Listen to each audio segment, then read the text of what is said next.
Hello everyone and welcome to Devils United. This is the preview for Manchester United versus Leeds.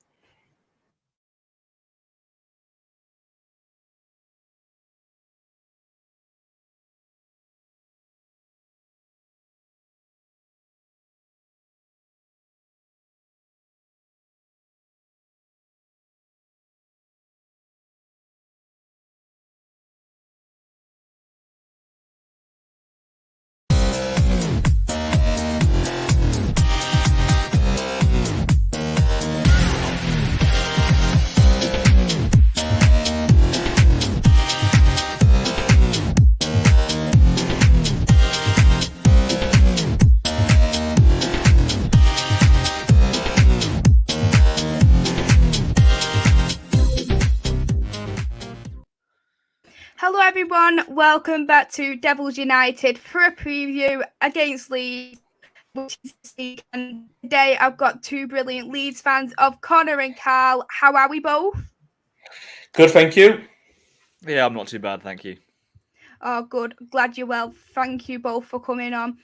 Everyone who's watching, please hit the like and subscribe button. If you're new, I'm on the road to 600 subscribers. A couple of brand new people there in the chat. I want to say hello to Princes of Maine, Just Me, Eagle-Eyed Football, Niall, Rather, Ashley, Doug, just seen you a couple moments ago, Ashley, Renee there as well. Thank you both for tuning. Thank you everyone for tuning into the channel so far.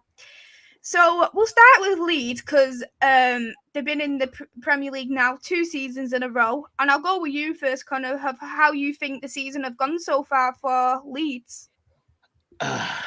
The interesting question. Well, last season was great.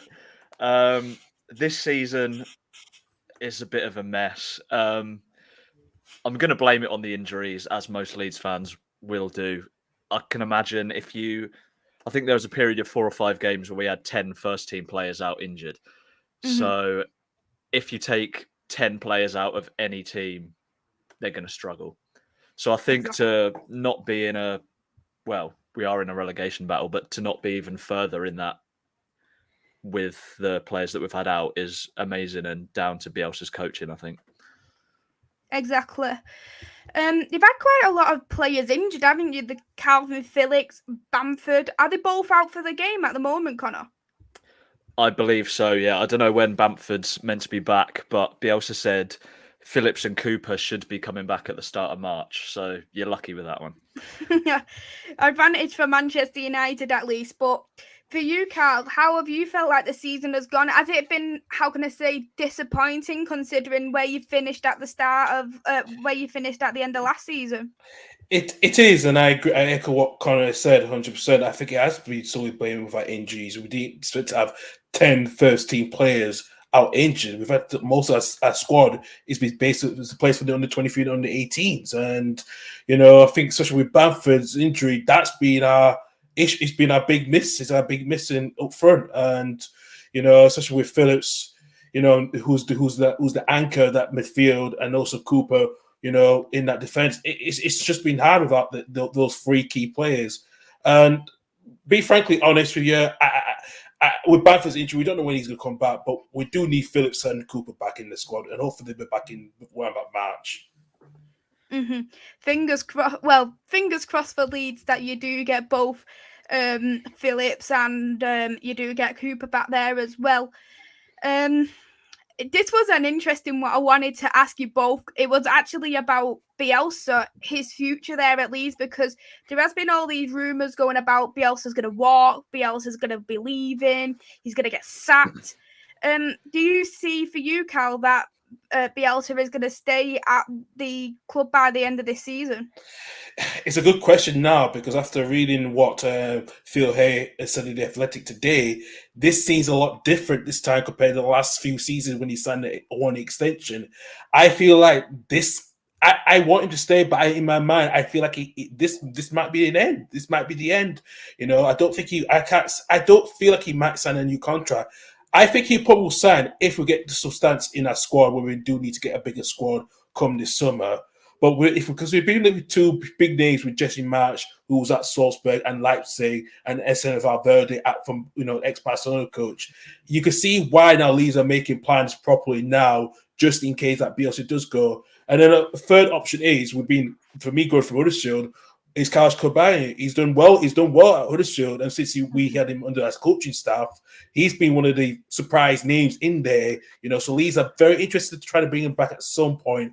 But who knows? It's hard at the moment because my dad will be saying whatever happens. But it's been a mixture from Leeds fans, young and old, and I think that it's been a bit like we don't want to be able to stay, but some of us know that he may go. He may not be there beyond the end of the season. Mm-hmm. We all know the kind of player, the kind of manager Bielsa is an absolute attacking kind of manager. And as a rival fan of Leeds, I actually really enjoyed watching Leeds last season. They was so well attackingly, despite, of course, their defensive play, which they did improve on at the end of last season. For you, Connor, in terms of Bielsa, do you feel like it just went backwards at the start of last season to think it just felt like they got newly promoted all over again with the way they're playing? Yeah, we did have a couple of new additions in the team as well, and it always takes the player a long time to adjust to playing Bielsa's way. Junior Firpo especially, considering he wasn't playing at all for Barcelona. He's found it tough with the injuries that he's come across from playing nothing to training like Bielsa trains. But I think I'm going to bring it back to the injuries again. It's a massive difference in your team. Taking half your squad out, it's going to mean you're going to play worse, whatever team you are. So I'm personally not worried. And coming back to the Bielsa extension thing, I am kind of accepting that he might not stay another season. But in the back of my head, I feel like he's going to want to give it one last shot with a full squad. Because, it's a freak injury crisis that we've had. It doesn't happen to any club very often. So I feel like he might think to give it one more season with a full squad, a couple of new additions, and see where it gets us. I've never actually seen an injury crisis like this for Leeds in such a long time, despite the fact they're using the under-23s, the fact you're using the under-18s, and then, of course, the COVID cases there about as well, and knowing that probably with Arsenal, they actually postponed their games due to the fact they had a couple of injuries. I can imagine for you, as a Leeds fan to you, Karl, that is, you feel a little bit angry to think, why is it one exception for them and not an exception for us when we've got all these injuries? It's a good question, and a big question itself from that moment when we had some postponed games, and I was like, do we actually want to play these games despite we have a thin squad? And I think it's been an overall decision by the playing staff and the board to make sure we keep the games going. But we kind of realized, I think we got to the point, when we had to postpone 2 games, we knew that we had to accept it. But we were quite lucky we still played those games despite the injuries we had, as well as the few COVID cases we had in the squad as well. We still wanted to go on. I think that because the club needs the revenue, because as a club, we need the revenue, especially its home games and also away games as well. I think I saw a clip of an interview with Bielsa asking about why some of the games hadn't been called off. And he said it's because we didn't meet the quota for COVID cases. Yeah. So we had all of the injuries. We could have got away with it, I think, if we did apply to have them put off. But he was like, no, we've not had the COVID cases to call them off. So we're just going to get on with it. And I feel like that's what a couple of the clubs like Arsenal should have just done. Just get on with it. You've got an under-23 squad for a reason. Bring them in. There's no better time to blood your under-23s than that. I agree, and I think there is that big gap between the under-23s and the first team. I always do believe with this under-23 squad, every single Premier League club who's got an under-23 squad, what they should be doing, they should be using the same formation, the same tactics, the same style of play as the first team. So once they get into the first team, it's less daunting there for that young player because you'll think, yeah, I've done this tactics the other day in the under-23s with my mates, or and at least as well, the manager and their coaching staff should teach the under-23s if that's going to be once a fortnight, once a month, just so they can drill them in to say, right, this is how I'm going to be playing at Manchester United, so this is how you should play. And if you want to get into, if that's going to be Leeds first team, Manchester United's first team, this is what you're going to be doing. And I think that is just lacking in a lot of teams, because you look at Manchester United, our under 23s don't even play the same formation as the first team. So a lot of the time they're not successful when they do come up. But do you think, for you, Connor, especially with all these injury crises for Leeds, that maybe Premier League clubs need to look at perhaps teaching the same as the first team? Yeah, I think that's really important. How are young players expected to come in and do a job in the first team if they haven't learned how to play the same way? I think with Leeds, Mark Jackson's done a great job in the under 23s. I think the youth players train with the first team as well. It's all like one big bubble, one big That's group. So they know what's expected of them. They play the same formation, they play the same system, they play the same pressing style. So as we've seen, when they are expected to come into the first team, they can get the job done. Like we saw with, for example, Leo Hjelde when he came on against West Ham at left back, which isn't his natural position. He came on and did a job and marked Bowen out the game. Mm-hmm. What about you? Do you think maybe we should be doing more with the under 23s to teach first team football as well? 100%, I do agree. Especially you look at clubs like Brentford, what they're trying to do, because they don't have an under 23 squad, they have the B squad, because it was so they couldn't afford the annual yearly cost to play the under 23, so they have the B squad, and for that reason, it's worked. We've had to do the same as well. Like what Connor said, we've had one big bottle when our under 23s will be in the first team squad, which is good enough. You don't see that at Manchester United. You don't see that at some other clubs. You know, Chelsea have tried to improve on it, but some other clubs like Arsenal should use it. When they had so many COVID cases, they got a very good under 23 squad, and there were players who will be playing in cup competitions, look really good, and look like they deserve to be in the first team as well to cover. So I think now, with the rules have now changed, now it will be everyone's going to be on equal terms, and they will be saying, if you got under 23s and you deserve ability, they should play. Mm-hmm. I completely agree with both of what you're saying, to be honest. And I know there's quite a few questions there in the chat, because a lot of people are wanting to ask you both questions. Never had any Leeds fans on the channel before, so I think a lot of people are wanting to ask questions Leeds related. But first question is for me from Ravet. My friend did actually make my intro and outro, so absolute legend my friend is to do that. Ravi did have a question. Do Leeds need to be better in the final third? Which I'll come to you first, Karl, with that. I think we do need to be better in the final third. I think that's where we've really been struggling, especially because we've not had no Bamford up front. We've had to use Joe Gelder, who's been good in most games when he's been on. But when you're playing someone like Dan James as a false nine, he's not an out and out false nine, and that is the problem we have at the moment. We're just lacking at the final third with our chances at the moment, and I think that's what's costing us of winning, of trying to win games as well as trying to stay in the game, and that's been our fault this season, other than our defense as well. Mm-hmm.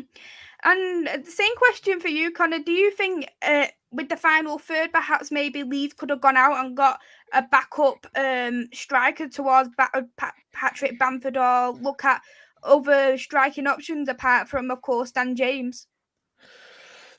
Personally, I think yes, but I can kind of see where the board are coming from. They weren't expecting Bamford to be out this long.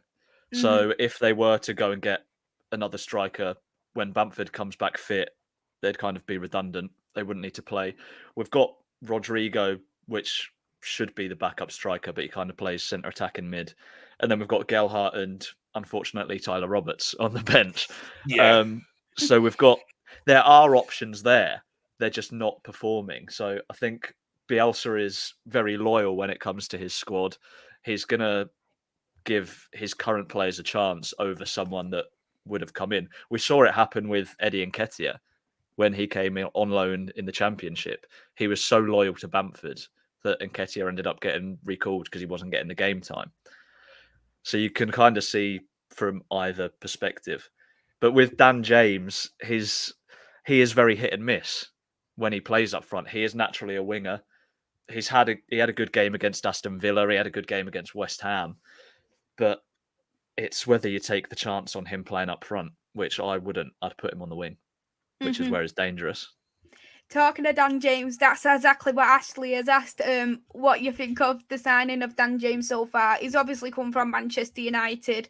He wasn't really being used at Manchester United. He was being used more as a squad player, as substitute option. I think for me, it was kind of a bit of a loss for us to sell Dan James, especially with the circumstances of what's going on at Manchester United at the moment. Potentially, we could be out of 9 players by the end of the season, and losing Dan James, who sometimes you need that pace to come off on the bench. We haven't got that squad depth there now, what we did have at the start of the season. So a part of me does wish that we did keep Dan James a little bit longer, but Bielsa is a massive fan of Dan James, who is a massive fan of Dan James before he even came to Manchester United. But what have you thought, Connor, touching on that? Do you think Dan James has been good? Would you have thought he suits Bielsa's style of play? I think he suits Bielsa's style of play more than he does Man United's style of play. His speed and his pressing is just so much better suited to playing for Leeds. I feel like maybe under Ralph Rangnick he might been a different story, because he doesn't shy away from hard work. He presses a lot. We've seen him pick up a couple of bookings for challenges on goalkeepers with his pressing, which is quite funny. But I'm happy we signed him. His pace is a threat to anyone. So having him run at you will make defenders panic, which is what I'm hoping will happen on Sunday.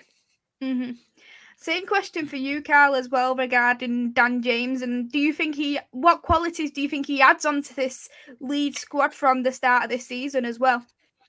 He works really hard. That's what, if you go to the city of Leeds, where I've been going through most of my life, it's that working hard. He always works hard on the pitch, and you see that for him, really pressing opposition, and he will take a few bookings. That's fair, and we needed that pace, because I think that was one thing we did lack in a little bit last season, because yes, we had Harrison and Rafinha, but also because Alioski was playing that part, and as well, we did need a bit more pace up front, especially if we had to link up play with Bamford up front. So it's probably a good thing. It was a good sign for us, and I think it was a sign that Bielsa wanted from the last 4 years. So, and it's glad that you got that signing done, and hopefully Dan James will be worth the outlay and also in the coming years as well.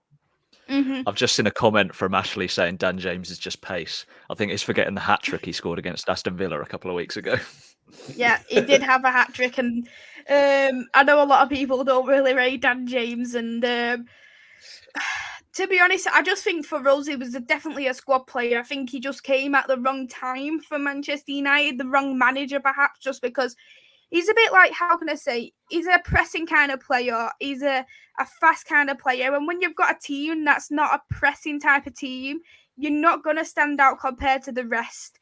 And I think the jump as well, because he came from the Championship to the Premier League, and that is always going to be a big jump, regardless if your team got promoted to the Premier League, if you got bought from the Championship. It's always going to be a big, massive jump for these players to do that. And I think that was another thing what lacked a bit for Daniel James. But now he's come to Leeds, he's older, he's more mature, he's had that experience now into the Premier League, and I think Bielsa, I've always thought this, but I think Bielsa will work with him extremely well, and we have seen glimpses of that this season. It's just a matter of how long Bielsa will stay, and a matter of how fast Daniel James will be good for Leeds as well.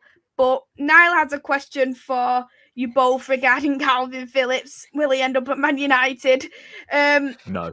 I love him. I love Calvin Phillips, and that is the only Leeds player I truly, really like. I think he's a brilliant CDM. We've seen him both for a lone CDM. We've seen him in a double pivot for England as well. But As much as I like him, I know Alan Smith has been the same. He's come to Don't United. say the name about Alan Smith. That name doesn't exist with us at Ellen Road. Calvin had the chance.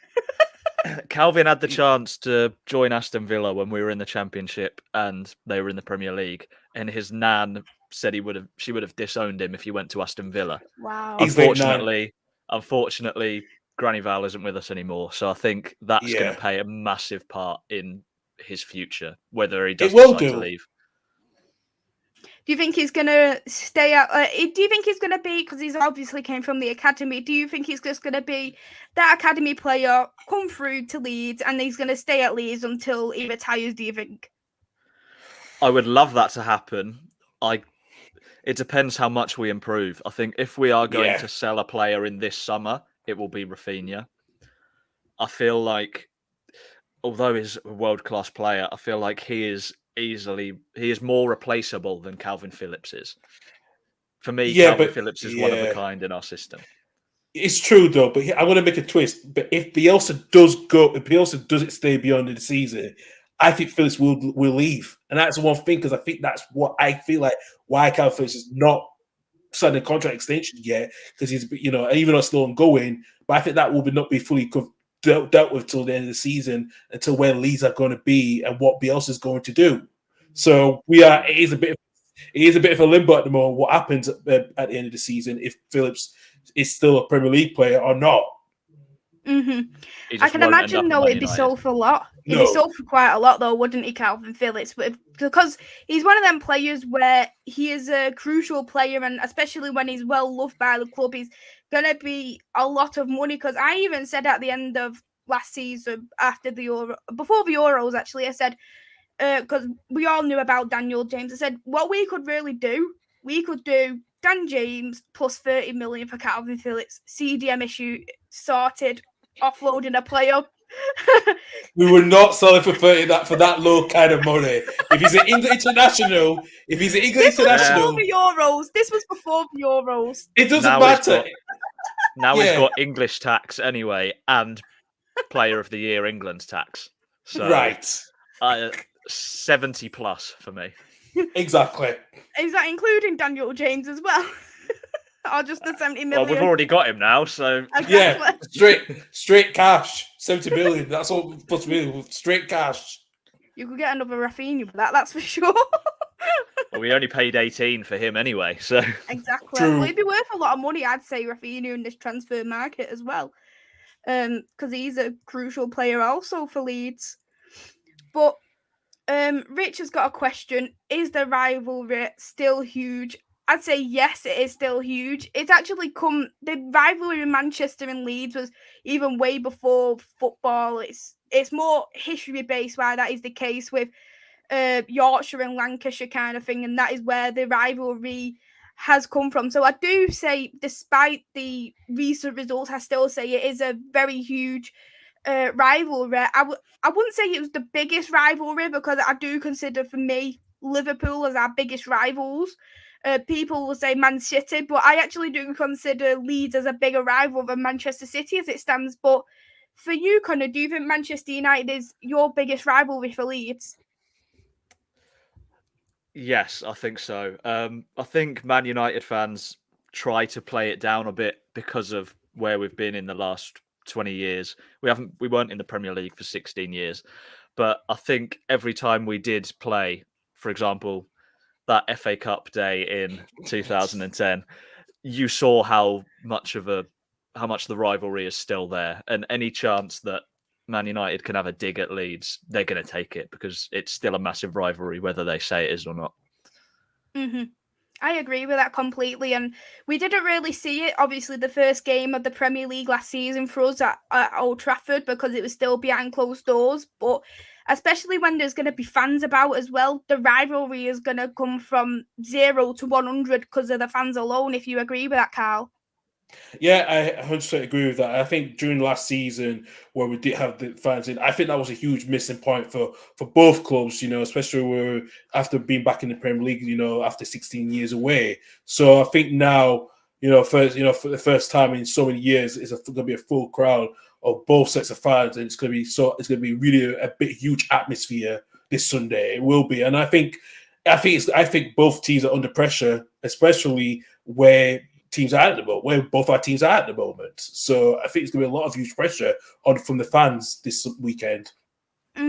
Exactly, I completely agree, because we're in 4th place now. We're actually only 2 points behind West Ham. You are currently in 15th place. Looking at the table, you have 2 wins out of 5. You've got 5 wins so far this season. Not the Leeds that we've seen of last season, of course, but I'll go to you first, Karl, with this. Do you think Leeds will stay up from now? I think we will do. I think there's 3 worst teams there. I think Newcastle's improved a lot, but I think you see the teams at the moment at the bottom 3. I think they will go down. I don't see Burnley getting the points, despite how many games they have behind. About 4 or 5 games behind. And I think Watford will have. Is it a bit late for Roy Hodgson to save them? Who knows? And I think for Norwich, despite they had a bit of a little bit mini good form. But I just can't see that longevity keep it going. I think those clubs will go down. I think we'll stay up just about.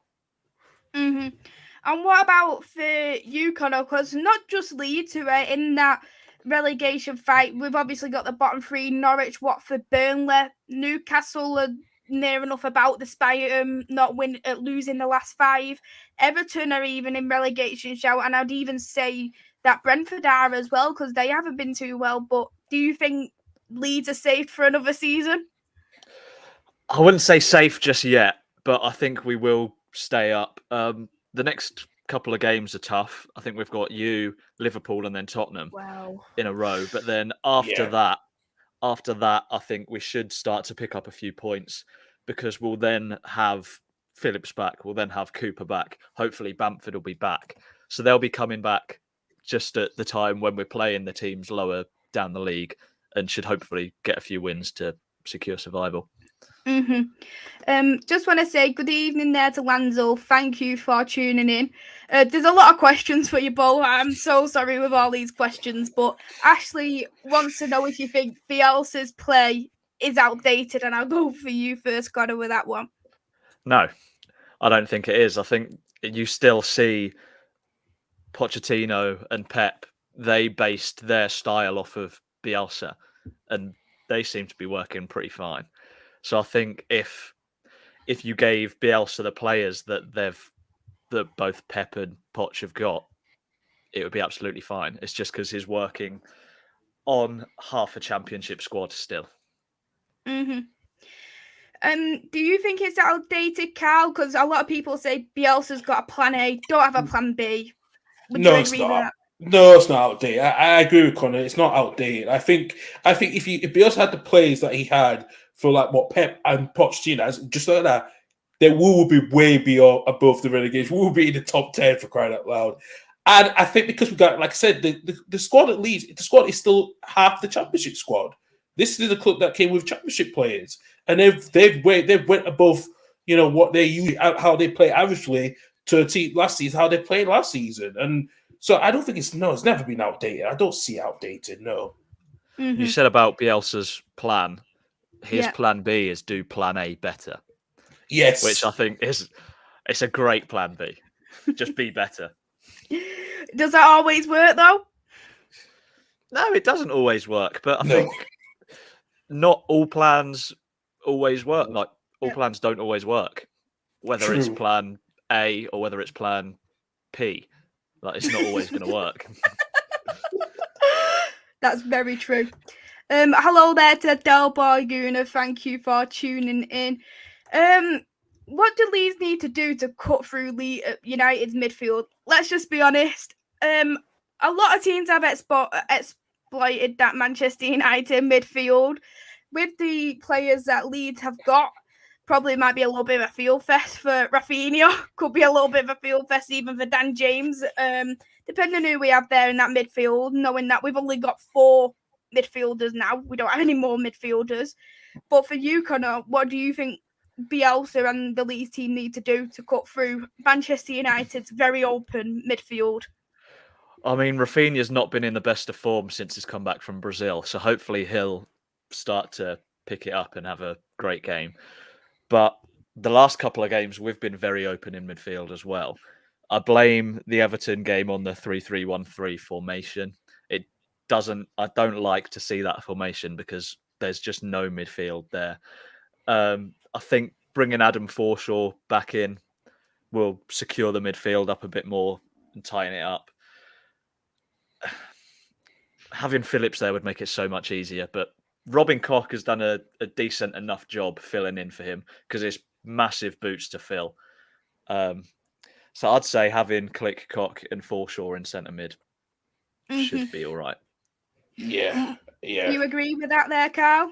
I do. I think after what happened on Saturday when Click was playing more of a central defensive midfielder, it did not look good at all. We were all out of sorts in that midfield. And I think fair play to Koch. I know there's a lot of people, few fans criticising him because he's not been playing as much with his injuries, but his injuries have been affecting him. But he has filled in some big shoes since Phillips has been out. And I think Forshaw coming back as well too has been good as well too. So it wouldn't be surprised at all with that three that will be played on Sunday. I think he does play as a centre defensive mid for Germany as well. When he does play, he does. He's less of a centre back and more of a centre defensive mid for Germany. So hopefully he'll start to push on there. Yeah. Del Boy has got a question because I know you did touch on Eder. Would you both take him back? No, I don't think so. No, he doesn't fit. Really. He doesn't fit the system. So, it's a difficult one. Well, yeah. There was offering you there a free trip, taking him a free trip there to Leeds. You didn't even have to pay. You can drive him. You can drive him there, but you'll have to drive him back again afterwards. Just after one game, yeah. Just after one game. Do a stadium tour. Yeah. Good evening to Jamie. Thank you for tuning in. Renee had a question for myself. With me, yes, in some games, I really do feel like we do miss Dan James just because we do need that pace sometimes. We get hurt a lot on the counter, and a lot of the games that I see of Manchester United, because we're all back, we haven't got these pacey players. Like Ronaldo isn't the 18-year-old Ronaldo who can run. The only pace Rashford isn't on his full form this season.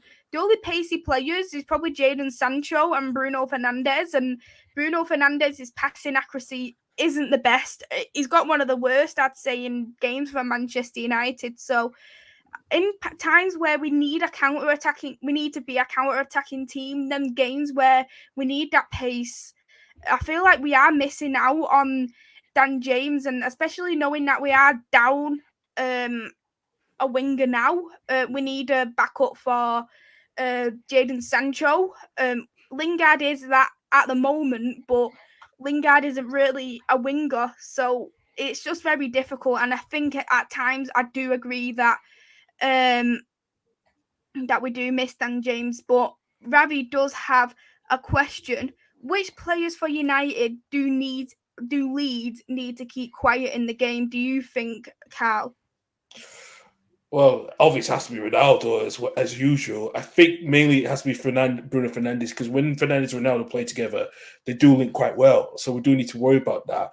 I think as well, especially with the wideouts as well, if Sancho looks a little bit better recently, I think after the last couple of games he was a bit disappointed. But you have to watch those three players, and I think I think Fernandes, Ronaldo, and Sancho will be the main threats, and we have to keep them quiet in the game.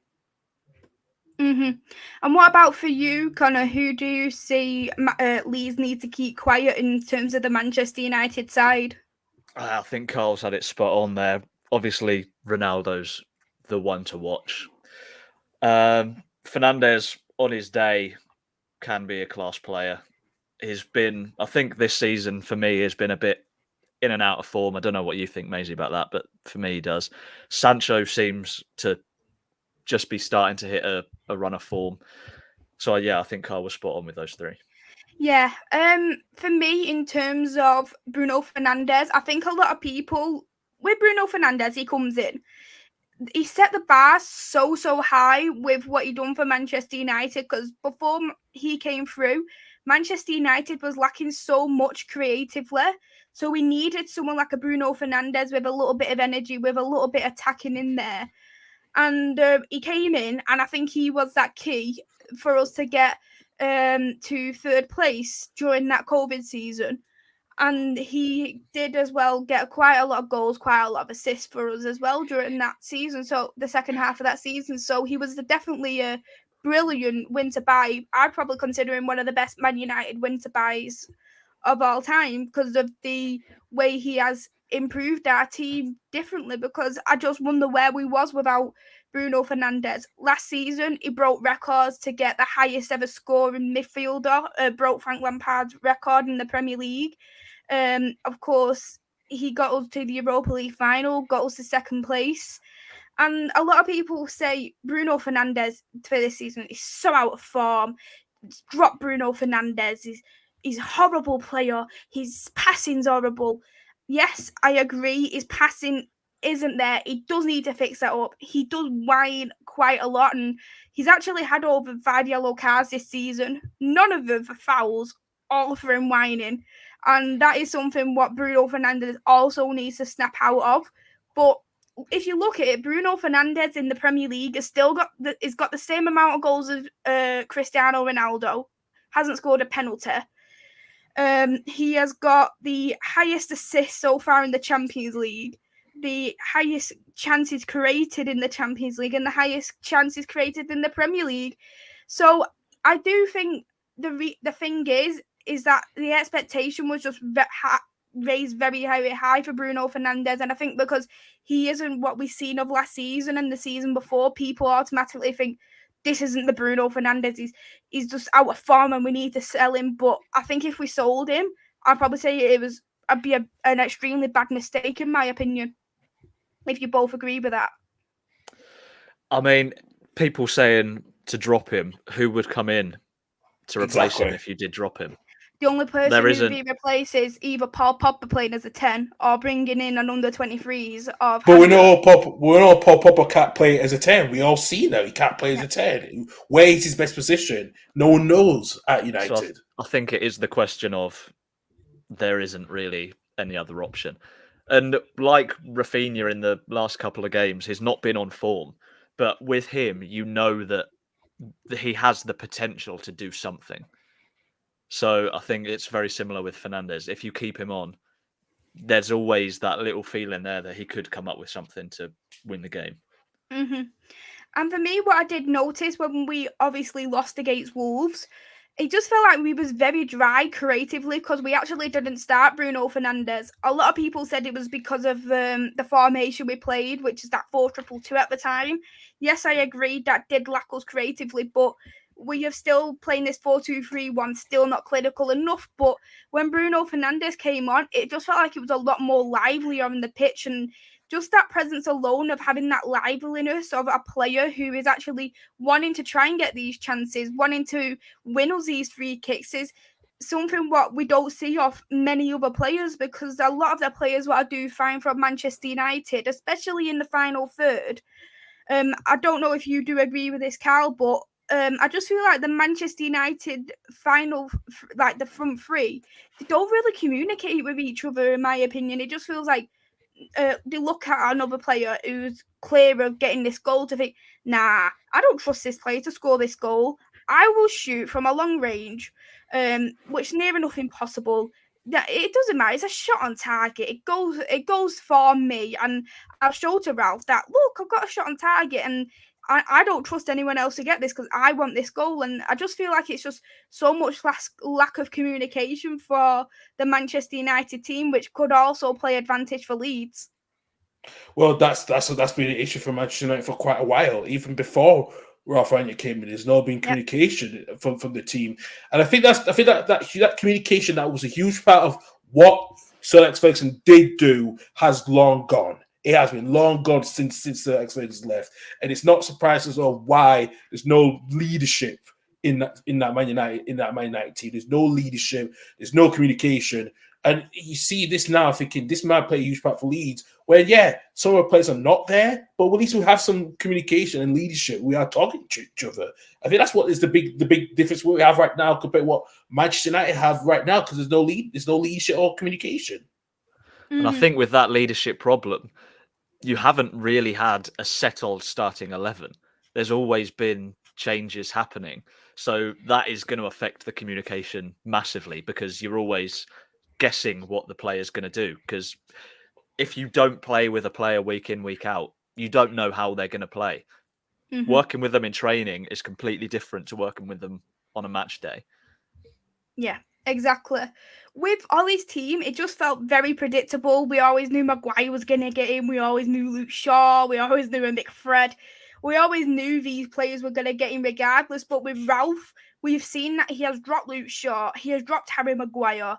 The only player who he hasn't dropped, actually, was De Gea, but he obviously dropped him in the Middlesbrough game, which I say is understandable. But apart from that, he hasn't shown that he should be dropped at any point, and he's even took off Cristiano Ronaldo. So he's shown that he doesn't care about these players' feelings. He's here to say, I don't care. If you're not good enough for me, you're off. And that's just as simple as that. But I know a lot of people are happy with what Ralph has said over the Harry Maguire incident, that Harry Maguire is struggling to adapt because it's a back four and he plays for a back three for England. I'm hoping that's his kind of way of saying he's not good enough for the squad, but I don't know what that means, unfortunately. I think that's a poor excuse, because he plays for Man United more than he plays for England. Exactly. So if anything, he should struggle to get into the back three. Yeah, and exactly. Another thing is he actually played in a back four for England during the Euros. It was mostly Walker, Stones, Maguire and Shaw back four partnership in the Euros. So he has played a back four for England. Yeah, that's an awful excuse. It's a poor excuse, that's all. It really is. It is a very poor excuse, I do agree. Renee does have a question for you, Karl. Question for Karl.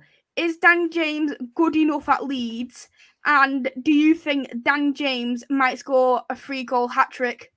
Hey, anything could happen in the game, right? You know, you could be happy. You could have James scoring a hat-trick, maybe score 3 own goals, who knows? But he is good enough for Leeds. I've always said he'd be good enough for Leeds. I think we needed that for quite a while, you know, and we didn't know what was going to happen with Jack Harrison, you know, and we thought, just in case if Harrison does not stay, we were going to get Dan James, and he will be the upgraded quality enough for Harrison. But Harrison has been good as well too. So, you know, I think we just needed like different options. If we don't have Rafinha, we'll play James on the right. If we don't have Harrison, they will swap wings. So we do need that quality depth on the wings, because that's what Leeds have had the last couple of years before lacking pretty much. So we is good enough for Leeds. A few more people has come into the chat. Hello to Brush and hello to Santiago and hello to Gaz. I am on Sophie's channel at 8 o'clock, so you can catch me through there. But we'll say on what you think is going to happen in terms of the game in itself, because for me, I think it's actually going to be a difficult game. I think Leeds have been better at home this season than they are away. And last season, it was a 0-0 draw at Ellen Road. I wish that the game was a lot more finished, but that game as well, Manchester United not clinical enough. But a lot of people think it's going to be a very high scoring game, but for me, I feel like it's not going to be such a goal fest, despite, of course, the injuries, despite of course, defense problems, the clinical enough for Manchester United as well. Do you think it's going to be quite narrow as well, Connor? Yeah, I mean, you mentioned the 0-0 bore fest from last season at Ellen Road. I think it's going to be a lot closer than people think. With Leeds, it's always difficult to predict, as you saw from the Everton game at the weekend. Yes. The game that everyone said we were going to win. It never happens. And it would be a very Leeds thing to be on a poor run of form and then get a result against Man United. But I think towards the end of last season, we started to get the results against the top 6 teams. At home last season, we didn't lose to one of them. It was either a draw or a win. And I think, barring the Man City game when that was at the height of our injuries, we've not had bad results against the big teams. I think the Chelsea game we should have won. We got conned out of 2 penalty decisions there. Yeah, I agree. But I think, it's going to be a closer game. And with Leeds, you never know what team is going to show up. Exactly. I completely agree with that. And what about for you, Karl? Do you think it's going to be quite a tight game, or are you expecting a goal fest like it is always at Old Trafford? I think it's going to be a close game, especially because like Ellery. And unlike the first game of the season when Fernandes scored the hat trick, we're not going to play like that in the first game. That is not that. I think it'll be a lot closer game. I think it depends which Leeds side does come out, and then how we go from the first minute. That is going to be the question about which team will get the ball, will get most of the possession from the first minute. We might not get it for the first minute, but if we press so much to choke Manchester United, I think that Man United will be under pressure, and I think these will be a little bit better. Just who knows what's going to happen this Sunday. It will be a closer game. Mm-hmm. I agree. And for you, what is that? What is the team lineup for you? What will give this narrow result for Manchester United? Well, we have to play Maisy in goal, as we usually do. Struijk and Llorente in a centre backs. I think Firpo will be back in the left back this weekend. It's not a surprise. I think Ayling will be there as well too, And then in the midfield we'll have Forshaw.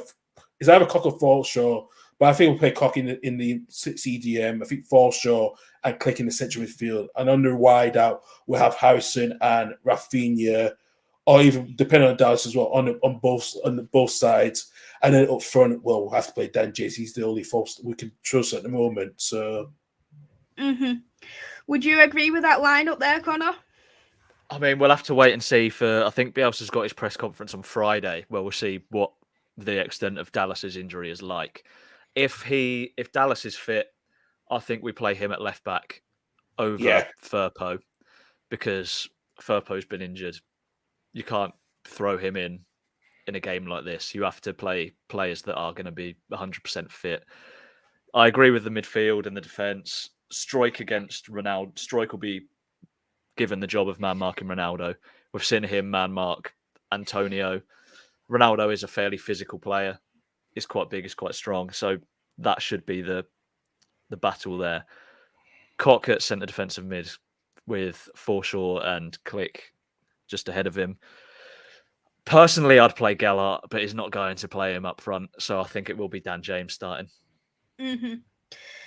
For my lineup for Man United, it's a hard one, because I think De Gea definitely stays in goal. For me, he's by far Manchester United's best player this season, and we was looking to get these 3 points from Brighton yesterday, but De Gea made 2 brilliant saves, one in the first half, one in the second half.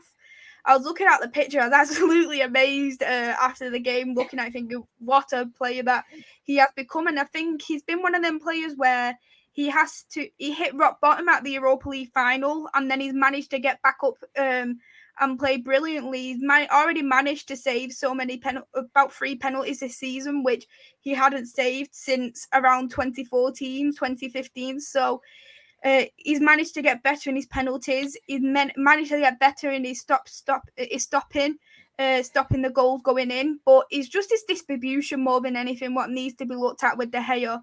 And Dean Henderson is that man for that. But I just think Dean Henderson, we can't have 2 players at 500k a week or a goalkeeper. So he needs to go just for his career in itself. Dalot for me. Oh, so what was you going to say? I'm surprised Henderson hasn't left already. Yeah. I was expecting him to go in. I was expecting him to go in the summer window personally. I think he will go to it would be surprised if he goes to Newcastle though, because that is probably the only place that I think would be the obvious choice. If Newcastle manage to stay up, which I think they will, they're going to upgrade on almost every position that they've got, and I think Henderson would be an upgrade on Dubravka. He's not a top 6 goalkeeper yet. In time, he might be. So I think he does need to play week in, week out. Him sitting on the bench is not going to be good for him. Would you both have Dean Henderson at your club? No. Mellier's only 21. He broke the record for most clean sheets for a keeper under 21 last season. Exactly. So his only going to get better. That's very true, and he's in the unders as well, isn't he, for France, and he could potentially be up there once Lloris retires, potentially too. So yeah, he's the under 21 starting keeper at the moment, I think, or under 23, whatever it is. Under 23, but he's got there's a lot of good French goalkeepers in front of him as well, so it's going to be interesting what the next 10 years is going to be for them and himself as well. My defence is going to be Dalot. I think Varane will be back because he's only got an illness. Maguire will be playing, unfortunately, and I think Tellez will be back. Exactly. Another Dan James against Harry Maguire will be funny. Yeah. Oh my, yeah. I'm sure you'll be absolutely happy about that. I just see my dad message just right there. Hosboss. He's just messaged. That's my dad right there. He's just messaged from Calgary because he lives in Calgary. So I sent him the YouTube link so he can watch there. So hello there. I hope you're well. Thank you for coming onto the channel. Leeds. Outnumbered here with the Leeds fans on the channel. Only Man United fan, but I'm fine. Yeah, I think Maguire, if he plays, advantage for Leeds yet again, but he actually played very well against Brighton, so hopefully he will play good, but he loses there quite a lot. I think Pop will be back in the starting 11 lineup with Scott McTominay, and I think it's going to be Bruno, Sancho, Alanga, and I actually think if Cavani is fit, I think he will be starting because I think Ralph might want to rest Ronaldo for the Champions League game against Atletico Madrid just because of his record against Atletico Madrid. I think he'll want to keep him because playing Ronaldo 3 games in the space of a week, I don't think Ralph will want to risk that knowing the age what Ronaldo is. So if Cavani's fully fit, I would think he will come back into that starting 11 lineup. But here's a question for you both. Would you rather Cavani start or would you rather Ronaldo start? Which one's the bigger threat? I'll go with you, Karl. You give me a hard one. I'd probably say still Ronaldo because no matter what it is, he will still try to change games. So Cavani is close, but I think it's going to be Ronaldo just edges it. Mm-hmm. And what about you, Connor? I'd rather see Cavani on the starting 11 sheet come Sunday. I'll wrap it up here. I just want to say thank you both, Connor and Karl, for coming onto the channel. It's been brilliant. When you shout out your socials, also give me your score prediction for the game. We'll shout out Connor's socials first and let me know what you think your score's going to be as well, Connor. Yes, thank you for having me. It's been great. I am at Connor Pratchett on Instagram and Twitter, and just Connor Pratchett on YouTube as well, plain and simple. I am going to go for a 1-1. Ooh, a draw then. That'd be quite a good result for Leeds if it does come out with a draw, though, wouldn't it? And I'd take it, yeah. One step closer there into being safe into the Premier League. And for you, Karl, thank you as well for coming on. Would you like to shout out your socials and your score prediction? Yeah, you can find me at Karl92 on Twitter, as well as the LH Football Pod, as well as Twitter, and you can find us on YouTube as well. And my score prediction is going to be 1-1 as well. I think it'll be 1-1 draw. Ooh, 2 1-1 draws. I've actually become quite, well, not confident. I think it's going to be narrow, but I think it's going to be a 2-1 for Manchester United. I think we're going to probably scrape a last-minute goal somewhere. But I think we'll get one up in half-time. We'll concede in the second half, and then we'll probably try and nick a last-minute winner. That's what I'm hoping. But Niall's gone for a 3-0 United, and Andrew... What United? Exactly. Yeah, that's a good question. Good question. Hopefully it means Man United, but Andrew's gone with a very bold prediction. Just as your dad has said, Fergie time. Fergie time. I knew it's going to be Bielsa time, Dad, because that's something that we need. We need Bielsa time. Bielsa time. Yes, thank you both for coming on. I'll be next live myself on my channel tomorrow. I'll be doing a watch along for the Manchester United England women game, against Canada. So stay tuned for that watch along. And I'll be also doing a show this weekend with John Sinclair, wrapping up about the Champions League game so far. And I'll be doing an Atletico Madrid watch along as well next Wednesday. Thank you both for coming on. Everyone who's watching, hit that like button. And if you're new, hit that subscribe button, as I'm on the road to 600 subscribers. But until then, I'll see you all very, very soon. Goodbye for now.